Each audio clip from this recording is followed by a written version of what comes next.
Bloomberg Audio Studios. Podcasts, radio, news. This is the Bloomberg Daybreak Europe podcast, available every morning on Apple, Spotify, or wherever you listen. It's Friday, the 24th of January in London. I'm Caroline Hepker. And I'm Stephen Carroll. Coming up today, Donald Trump says he would rather not impose tariffs on China, but that he will demand lower rates from the Federal Reserve. The Bank of Japan raises interest rates to the highest level since 2008. Plus, a non-dom reprieve. Rachel Reeves relaxes plans to tax wealthy foreigners as consumer confidence sinks. Let's start with a roundup of our top stories. Donald Trump says he would prefer not to impose tariffs on China, a softening compared to his pre-election threat to impose levies of 60%. Here's what the US president told Fox News Channel's Hannity. We have one very big power over China, and that's tariffs. And they don't want them, and I'd rather not have to use it, but it's a tremendous power over China. President Trump had floated the idea of 10% tariffs on the country from next month, but has so far stopped short of imposing the levies on Beijing in his first days in office. But Trump did press China to pressure Russia's Vladimir Putin to end the war in Ukraine, telling an audience at the World Economic Forum in Davos that China have a great deal of power over that situation. On interest rates, President Trump says that he will pressure Federal Reserve Chair Jerome Powell to lower borrowing costs, which he blamed for America's ballooning deficit. And Trump expects the central bank to listen to his demands. Here's the exchange with reporters in the Oval Office. Are you worried that there's too much going on at once if you're trying to bring interest rates down, get the economy back going? No, it just works that way. I mean, it's just economically works that way. When the oil comes down, it'll bring down prices, then you won't have inflation, and then the interest rates will come down. You said that you would demand that the interest rates come down. Well, I would put in a strong statement. Do you expect the Fed to listen to you? Yeah. Are you going to talk to Powell about this and bringing the rates down? At the right time, I would. The back and forth came after Trump's remote address to finance and business leaders at the World Economic Forum in Davos. The US president said that he would ask major crude producers to lower oil prices. I'm also going to ask Saudi Arabia and OPEC to bring down the cost of oil. You got to bring it down, which frankly, I'm surprised they didn't do before the election. That didn't show a lot of love by them not doing it. I was a little surprised by that. If the price came down, the Russia-Ukraine war would end immediately. President Trump's call for more oil production comes as fresh sanctions on Russian supplies in the last days of the Biden administration have begun to take effect. Trump did also make efforts to pressure Vladimir Putin in his Fox interview, threatening, quote, massive tariffs and big new sanctions if he doesn't settle the war with Ukraine. Donald Trump has signed executive actions relating to cryptocurrency and AI in his latest round of sweeping changes. The crypto order will create a working group to advise his administration on digital asset policies and submit a report to the president within 6 months. But the plans were met with a mixed reaction in the crypto community, with some expressing disappointment that it didn't specify Bitcoin as the centre of a national reserve. In a widely anticipated move, the Bank of Japan has raised interest rates by 1/4 point to 0.5%. That is the highest since 2008. New predictions for growth and inflation were also released, with officials maintaining GDP expectations but forecasting a big increase in consumer prices in Japan in 2025. The yen fluctuated after the decision and the forecasts emerged before strengthening, largely on the back of US dollar weakness amid the commentary from President Donald Trump on tariffs. Just in breaking news this hour, the Italian bank Monte dei Paschi di Siena has offered to buy rival Mediabanco in an all-share deal. Monte Paschi is offering 23 new shares for 10 Mediabanco shares. According to a statement, the offer is a 5.03% premium in respect of Mediabanco's shares closing price yesterday. Now to the UK. Consumer confidence dropped this month to the lowest in more than a year. GfK's sentiment index slipped 5 points to -22 in January. Bloomberg's James Woolcock reports now. It's yet more data showing the stark shift to pessimism since Labour's landslide election victory. The government can see the numbers too. Ministers have been talking up the economy in recent days, and the Chancellor has tabled a speech outlining new growth plans for next week. Bloomberg has learned Rees also plans to amend her tax changes to non-domiciled UK citizens. But one offshore wealth manager said it may be too little, too late. In London, James Woolcock, Bloomberg Radio. Millions of people are being told to stay home in the north of the UK due to a life-threatening storm. The UK's weather service has issued its most severe red warning in Northern Ireland and parts of Scotland, with the rest of the country under either amber or yellow alerts. Meteorologist Joe Robinson explains what we can expect. We're going to see flying debris, trees down, dangerous driving conditions, damage to buildings. There will be disruption. This is a damaging storm. Robinson was joined by other experts in advising people not to drive if they can avoid it if they live in an area with a red weather warning. Storm Owen is expected to hit Ireland as well, with authorities there warning that it has the potential to be the storm of the century.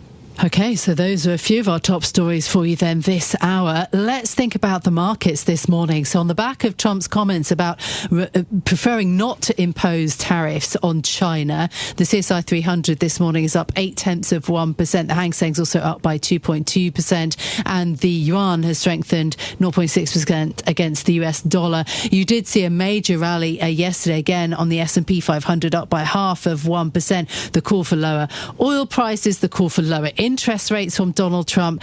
Just looking at oil prices this morning, they are trading at $78.26 a barrel for Brent crude futures. So it does seem to have had an impact on markets. The yen is strengthening. The Bloomberg dollar spot index is down 0.2%. Looking at stock futures for Europe, they are actually positive, up 0.4%. And 10-year US Treasury yields are currently trading down 2 basis points at 4.62%. In a moment, we'll bring you the latest on Trump's apparent reversal on China tariffs, plus what the crowd at Davos made of his speech yesterday. But just a word on another story that caught our eye this morning. The rich are on the move, according to the latest Sotheby's report on international realty. This is looking particularly at the ultra-luxury segment. Apparently 135,000 high net worth individuals are expected to migrate to new countries this year. The top destination, the United Arab Emirates. The US is second. Yes, I thought that's really interesting. Also, Sotheby's has some great detail. Millennial buyers are now apparently in the luxury market in a really big way, and actually shifting things significantly because younger buyers are using a lot of social media. But it's the... Thank you for referring to millennials as being younger, Caroline. I feel very flattered. Well, but no, apparently they are having a huge impact because actually some agents are now getting 90% of their sales done on Instagram. Of course, I had to have a little look on Instagram. Then and the Sotheby's one amazing home, $55 million in the US with like 500 feet of waterfront views. Absolutely stunning. Yeah, and the way that they design the Instagram feed to kind of show off the home is really fascinating. Kind of lots of flash photographs. This is the modern equivalent of property programs that are on now in the middle of the day, in case you're wondering where they've gone. Also, there's a massive gender change as well. Apparently in 2024, 20% of buyers were women. That's double the percentage back in the 1980s. But yes, I think a great piece that's on the Bloomberg terminal, that the wealthy are on the move, moving homes. We can all dream with that, yeah. Well, let's go back to our top story this morning. And Donald Trump's threat of China tariffs appeared softer in his comments yesterday than they had been during the election campaign. Markets are taking that positively as well. Let's bring in Jenny Marsh, who leads our coverage of the economy and government in China. Jenny, great to have you on. So Donald Trump is holding tariffs over China like a sort of Damocles. What would a deal with China look like? I mean, the most sort of obvious deal, I think, is going back to that phase one trade deal from the first trade war, where in the end, after sort of so much wrangling, Beijing committed to buying $200 billion worth of goods from the US, extra goods. But of course, then as soon as that was inked, virtually the pandemic happened, and China only ever really bought about 60% of that. So in the executive order that Trump passed on Monday, that was one of the things, they're looking at the sort of the terms of the phase one trade deal and what China did. So kind of an indication there that, Trump is going to go back to the initial deal with China and hold it to account. But also I think for him, tariffs are a bit different this time. He was looking at Davos overnight saying that, if you want to make a product in the US, you're welcome. Like, come get your factory, put it in America, and the tax benefits will be, bountiful. But if you don't want to do that, then you should face tariffs. So it suggests that this time it's not just about buying products from the US, it's actually about sort of reorienting your whole manufacturing base, and putting more jobs and manufacturing in America. And so I think that actually could mean the contours of a deal look quite different from the first time around. That's fascinating, isn't it? Of course, China's vice premier was at Davos too. What does China want? He was talking about the country wants to import into China more competitive quality products from the US. And obviously there have been restrictions on things like chips into China. Yeah, but I think that's what he's referring to. I think really that's what China wants is to be very careful to sort of tamp down tensions. They don't want this spiraling out of control. Xi Jinping has a domestic economy right now that's under a lot of strain, and they're trying to rouse the domestic consumer, but it's proving hard. And that means they need exports. They need export markets. So what China wants is to be able to continue access overseas markets and not to get swept up in a US trade war, which then sort of inspires other countries to turn more protectionist too. What it would really want is what Ding is referring to there. It would want friendlier relations with America, where they don't have to worry all the time about these export controls on things that are really critical to their military advancement. I mean, on the flip side, those controls are inspiring China and they're motivating it to develop much faster than people thought they could on their own chips. But, it's still going to take time and they need access to those markets. This sounds like a softening of positions on both sides, and as if we're coming towards something that could be a positive move in the relationship between the US and China. Is that what we should be thinking about, or how we should be conceiving these comments? I think first off, it's very early days. In the beginning of Trump's first term, also sort of started off much more cordial and friendly, and then quite quickly sort of did turn more sour. But it does feel like that, and it is kind of interesting that Trump is sort of going into this a little bit more cautiously than he suggested he was going to on the campaign trail. It's not just the fact that he didn't tariff China on day one, that the tariff level he has suggested over fentanyl is much less than it is for Canada and Mexico, that he's given TikTok this reprieve. The tone just seems a bit gentler, and China is definitely being extremely careful not to respond in any way that could escalate things. So, I think at the moment there's reason to be relatively optimistic. But I think, it is clear that some tariffs are coming. I don't think he's going to change his mind on tariffs. But considering he was talking about 60% on the campaign trail, this seems a lot more palatable. Yeah, and then 10% at the beginning of this week. And thinking about refraining from tariffs towards the end of the week. Thank you so much, Jenny, for being with us. Jenny Marsh, who leads our economy and government coverage in China, for your thoughts. Thank you. Well, let's go to Davos next and talk more broadly about what President Trump said that he wanted to get from a whole range of counterparts, including lower oil prices from OPEC, lower interest rates from the Federal Reserve, and for banks to be more open to conservative customers. Our White House correspondent Jenny Leonard is in Switzerland this morning. Jenny, let's talk about the commentary that we heard from Donald Trump around the Fed. How much pressure can the president put on Jerome Powell, and will he bend to it?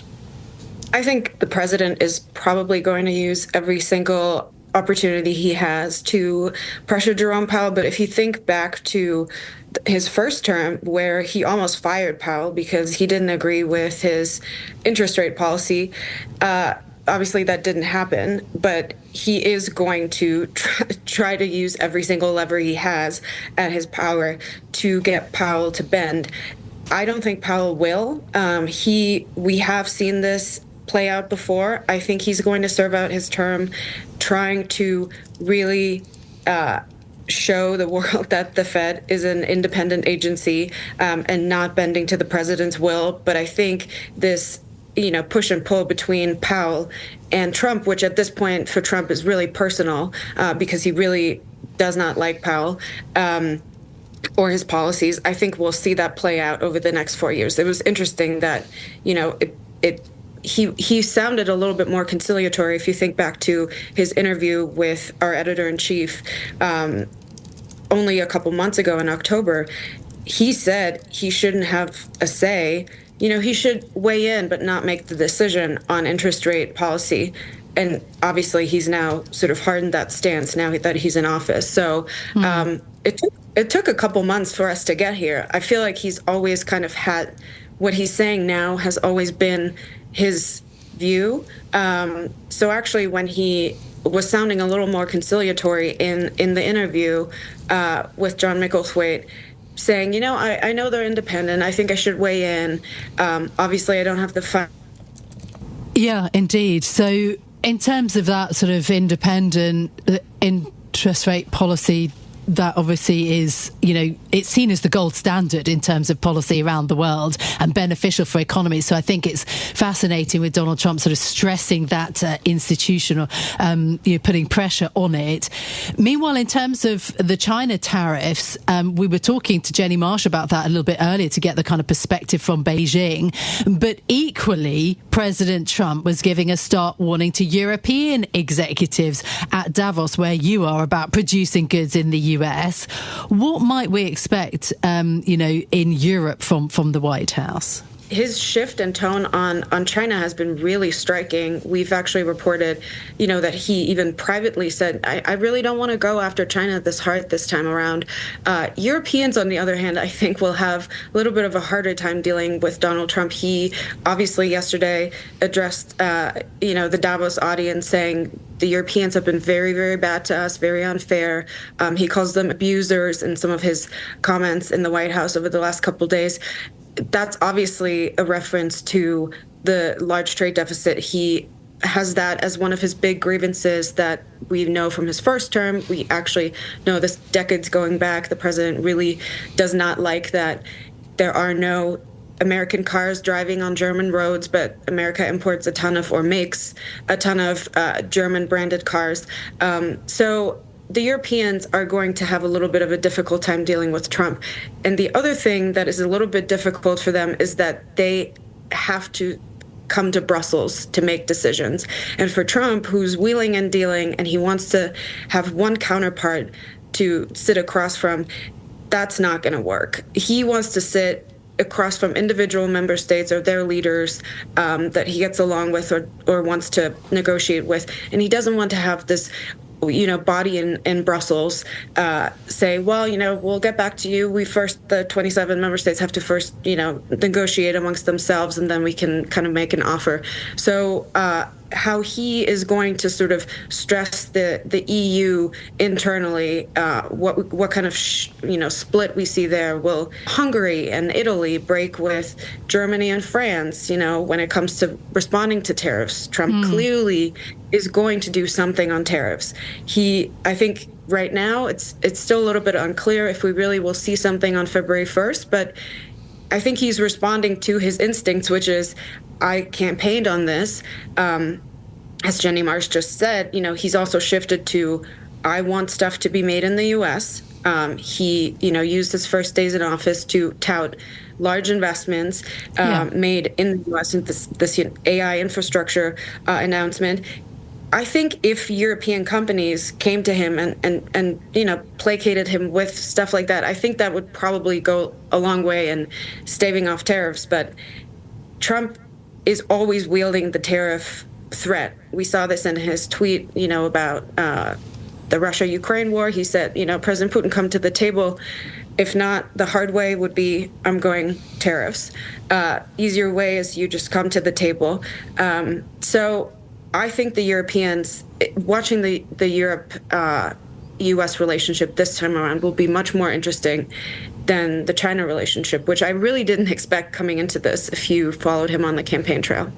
Yeah, that's certainly going to be a very interesting one to watch. Another story we just wanted to touch on with you, Jenny, as well, was this commentary around bank executives. Trump hitting out the Bank of America CEO and JP Morgan CEO, accusing the lenders of limiting business with conservative clients. This is a story that we've experienced in the UK here around Nigel Farage and the debanking story for him. But US banks deny they've any political litmus test when it comes to clients. Yeah, I think this one is an interesting one that certainly caught the Davos audience a little bit by surprise. The back and forth even Trump was zooming in, virtually sort of hovering over the executives, including Brian Moynihan, who was sitting on stage doing this Q&A with him. And the audience, I think, according to my colleagues who were in the audience, gasped when the president said this. It's really not exactly clear where it comes from. The Nigel Farage nexus is interesting because, of course, Elon Musk is in the White House hovering over all the things that President Trump does right now. So, yes, U.S. banks do deny that. They have obviously set some policies around guns. So that could be one of the references. But this one was a really interesting one that I think none of the audience was really prepared for. This is Bloomberg Daybreak Europe, your morning brief on the stories making news from London to Wall Street and beyond. Look for us on your podcast feed every morning on Apple, Spotify and anywhere else you get your podcasts. You can also listen live each morning on London DAB Radio, the Bloomberg Business app and Bloomberg.com. Our flagship New York station is also available on your Amazon Alexa devices. Just say, Alexa, play Bloomberg 1130. I'm Caroline Hepker. And I'm Stephen Carroll. Join us again tomorrow morning for all the news you need to start your day, right here on Bloomberg Daybreak Europe.